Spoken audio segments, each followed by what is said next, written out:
জেলা প্রশাসক সম্মেলন 2026-এর উদ্বোধন অনুষ্ঠানে জেলা প্রশাসক এবং কমিশনার বৃন্দ যারা উপস্থিত ছিলেন তাদেরকে কিছু নির্দেশনা দেওয়া হয়েছে সরকারের পক্ষ থেকে। নির্দেশনাগুলি মোটামুটি নিম্নরূপ। মাননীয় স্পিকার, প্রশাসনিক কার্যক্রমে দক্ষতা, স্বচ্ছতা এবং জবাবদিহি নিশ্চিত করার চেষ্টা করা। একইভাবে দুর্নীতি একটি ব্যাধি যা সমাজের বিভিন্ন রন্ধে রন্ধে পৌঁছে গিয়েছে, এ ব্যাপারে যত দ্রুত সম্ভব, যতটুকু সম্ভব কঠোরভাবে প্রতিরোধমূলক এবং দমনমূলক ব্যবস্থা গ্রহণ করা। মাননীয় স্পিকার, আমাদের সাধারণ মানুষ বিভিন্ন সময় বিভিন্ন কাজে জেলা প্রশাসকদের কাছে যেতে হয়, বিভিন্ন নানা কারণে জটিলতা সৃষ্টি হয়, তাদের কাজে বিলম্ব হয়। সেই জন্য অপ্রয়োজনীয় প্রশাসনিক জটিলতা পরিহার করে দ্রুত, বাস্তবসম্মত এবং জনস্বার্থ সংশ্লিষ্ট যে সকল সিদ্ধান্ত সেগুলো গ্রহণ করার জন্য তাদেরকে নির্দেশনা দেওয়া হয়েছে।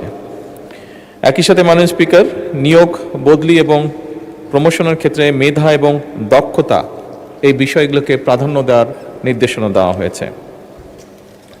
প্রশাসনিক কাঠামোর কার্যকারিতা বৃদ্ধি এবং স্বাভাবিকভাবেই যেহেতু বর্তমান সরকার একটি জবাবদিহিমূলক সরকার, জনগণের কাছে জবাবদিহি করতে বাধ্য, সেই জন্য প্রশাসনে আমরা চাইছি জবাবদিহিতা নিশ্চিতকল্পে প্রয়োজনীয় যে সকল সংস্কার সেগুলোর উদ্যোগ গ্রহণ করা। মানে স্পিকার, সেবা প্রদান ব্যবস্থাকে সময় পাল্টেছে, যুগ পাল্টেছে।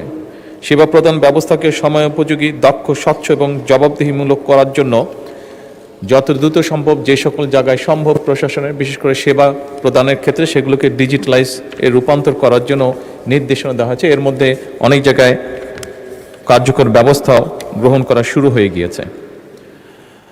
মাননীয় স্পিকার, আইন শৃঙ্খলা বা আইনের লঙ্ঘনের যে সকল ঘটনা ঘটে সেগুলোর ব্যাপারে তাৎক্ষণিকভাবে আইন শৃঙ্খলা পরিস্থিতিকে নিয়ন্ত্রণে এনে যাতে আইন শৃঙ্খলা পরিস্থিতি বজায় থাকে, জনগণ যাতে নিরাপদ বোধ করতে পারে তার জন্য কঠোরভাবে ব্যবস্থা গ্রহণের নির্দেশনা দেওয়া হয়েছে। সরকারি সেবা, একটু আগে যেটি আমি উল্লেখ করেছি, এইগুলোর ক্ষেত্রে বিভিন্ন সময় প্রশাসনিক দফতরগুলোতে সাধারণ মানুষ বিভিন্নভাবে অনেক সময় হয়রানির শিকার হয়।